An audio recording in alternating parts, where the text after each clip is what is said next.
Hi, and today we're going to be making a Space Invader game. So essentially, all I've done is I've just gone to backdrop and I've just put a gigantic square over this thing, like a dark background. And I haven't drawn anything yet. I'll do that in a bit. But I've just got like a blue square like that. So yeah, it's going to be a Space Invader game. So yeah, let's get straight into this stuff.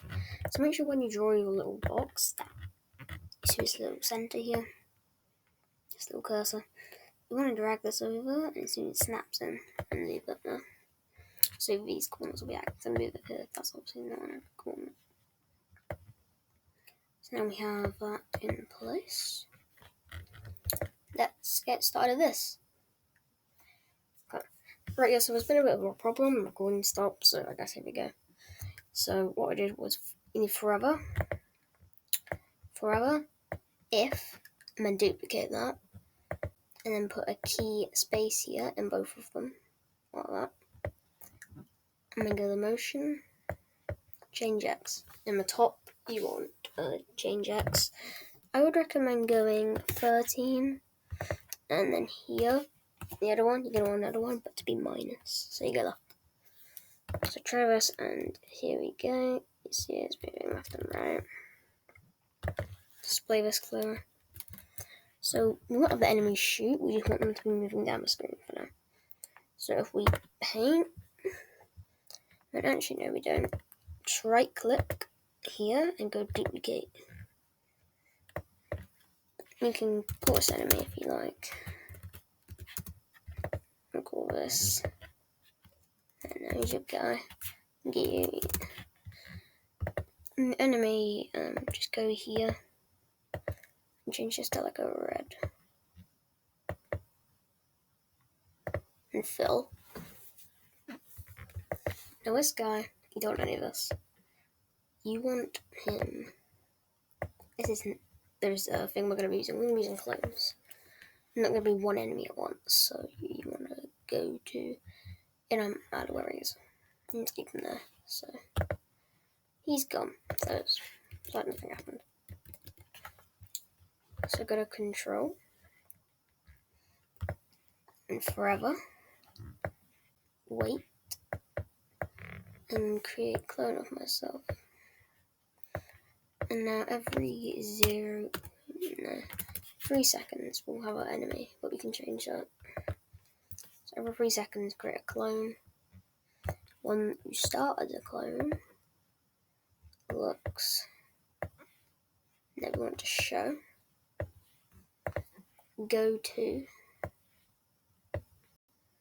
Y at the top of the screen, so just enter a really high number. I don't know what it was. 1,000. So because top is 250, I think, somewhere around there, and Y. Well, if you got operators, you can make it a random number. I'm gonna go from there to there. We don't want it to be on the very edge, so we'll just do 150. We'll do.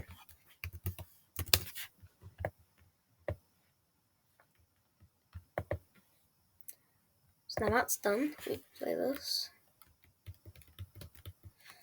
They are spawning there, which is exactly what we want. But what we want them to do is, you go to the bottom control, right up the clone and the stop all, as repeat until. You can make, it's a forever loop, but it stops as soon as this condition is met. So it's repeating until, and we want it to be touching bottom of the screen. So we can just do, yeah, sorry about that, but it's Y position, operators, less than, and we enter a value like, we can test this, but I might go minus, just put 230 for now. And when it does stop, it's going to execute whatever's under it. It's going to delete itself. And we want to move down the screen. So we'll just change its Y by negative. So yeah, let's test this.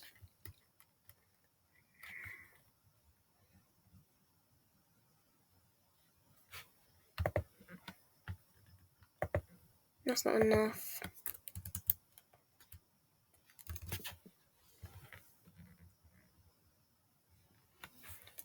Yeah, I don't know the exact barrier. 180 is kind of too soon. Is the max 200? We used to do 199.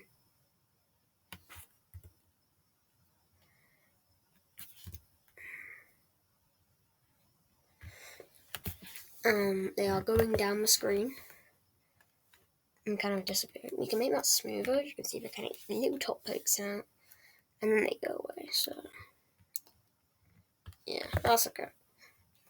So yeah, that'll be part 1. Part 2 soon. I don't know. Yeah, thanks for watching. Bye.